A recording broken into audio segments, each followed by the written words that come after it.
I'm sure that at some point in time we've all thought about the idea of making a choice.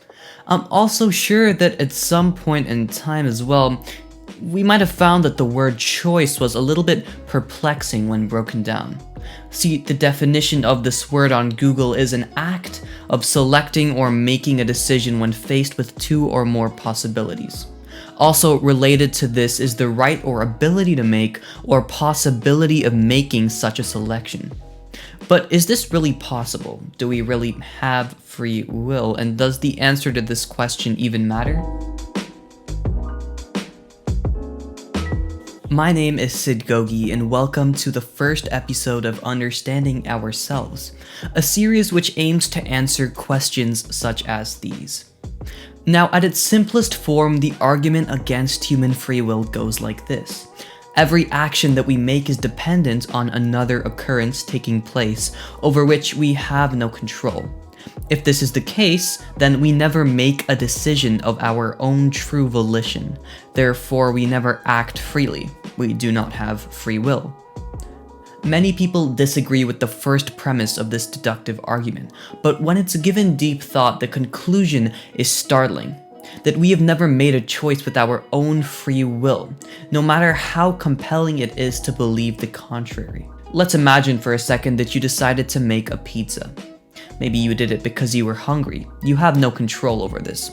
Or because your sister was hungry, which you also do not have control over. Or for another reason which you can also trace back to an uncontrollable occurrence. Because of the fact that your decision to make this pizza was based off of said uncontrollable occurrence, there is no way that this event could have gone differently. The only reason the outcome would be different would be if you were not hungry, which isn't the case, or if your sister was not hungry, which also is not the case. Some people might respond with, but what if you are hungry but still choose not to eat the pizza? However, the only real life scenario where this is possible would be if there was another thought or occurrence that prompted you not to eat this pizza. Say, you want to be healthy. If you trace back the reasons you want to be healthy, it'll undoubtedly result in yet another occurrence which would be out of your control. For example, your parents' influence on your health habits, or maybe the fact that you read a poster telling you about the negative effects of fast food, or something along those lines. A person will never choose not to do something unless there is another thought or occurrence which instructs them to. I know, it's crazy, right? Another example of this would be if you clicked on the subscribe button on a video, or for that matter, you decided to click on the like button, which if you haven't already, please do. A different way to frame the argument against free will would be to say that if you rewind time, all of the events that played out would be the exact same, because nobody would be able to choose anything differently.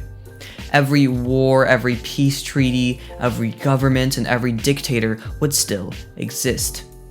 This philosophy is known as determinism, and I'll link videos explaining this in much greater detail in the description. Maybe you can see why this is such an intellectually exciting idea. The implications are radical, to say the least.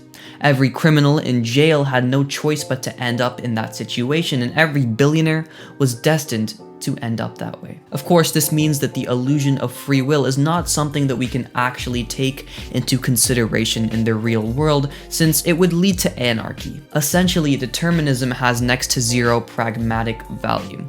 And if this is the case, then who really cares? I'm pretty sure you knew where I was going with this, since the logic of this video is relatively self-explanatory. Imagine you walk into a courtroom to defend a murder suspect and use the nobody has free will argument. It's just nonsensical. This is the main point of the video, to highlight that even if free will doesn't exist, it doesn't make very much sense to treat the concept of choice as being an illusion. As a matter of fact, it may even prove to be detrimental in the long term. According to Slate.com, quote, "Our ancestors evolved the ability to act in the ways necessary for culture to succeed. Free will likely be found there. It's what enables humans to control their actions in precisely the ways required to build and operate complex social systems." And of course, this makes sense. Not only does it seem logical that developing a sense of free will would prove to be evolutionarily advantageous, but it also stands to reason that this illusion of choice should continue to exist. Honestly, it's just kind of depressing to know that you're not actually capable of choosing anything of your own volition. Personally, when I go about my daily life, I basically forget about the idea entirely, and for good reason. According to theconversation.com, people who believe in free will can often live less fulfilling lives, and quote, scientists argue that these outcomes may be the result of a diminished sense of agency and control that comes with believing that we are free to make choices. Similarly, we may also feel less moral responsibility for the outcomes of our actions. It may therefore be unsurprising that some studies have shown that people who believe in free will are more likely to have positive life outcomes, such as happiness, academic success, and better work performance. Frontiersin.com, Quartz.com, and the BBC all agree with this claim, and the sources to these articles will be in the description as always. Feeling that you're able to make real choices provides motivation, since you know that working harder can result in you going down the quote-unquote better path in life.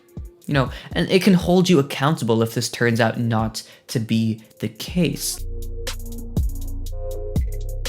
Let's consider the alternative to this argument for a minute though, because the same website mentioned earlier that the relationship between free will belief and life outcomes may be complex, so this association is still debated.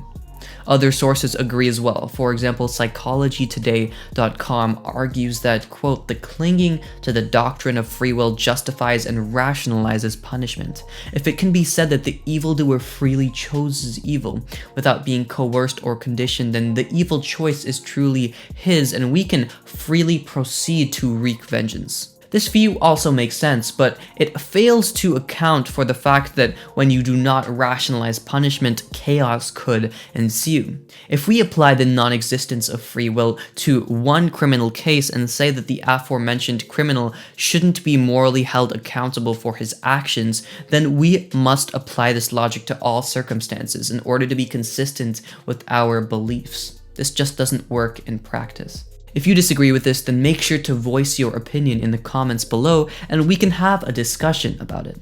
Heck, maybe there's a balance between both sides. Maybe there's a way in which we believe that we have free will in our daily lives, but we also understand that everyone is a product of their own circumstances and they deserve to be treated that way. At the end of the day, I really have no clue.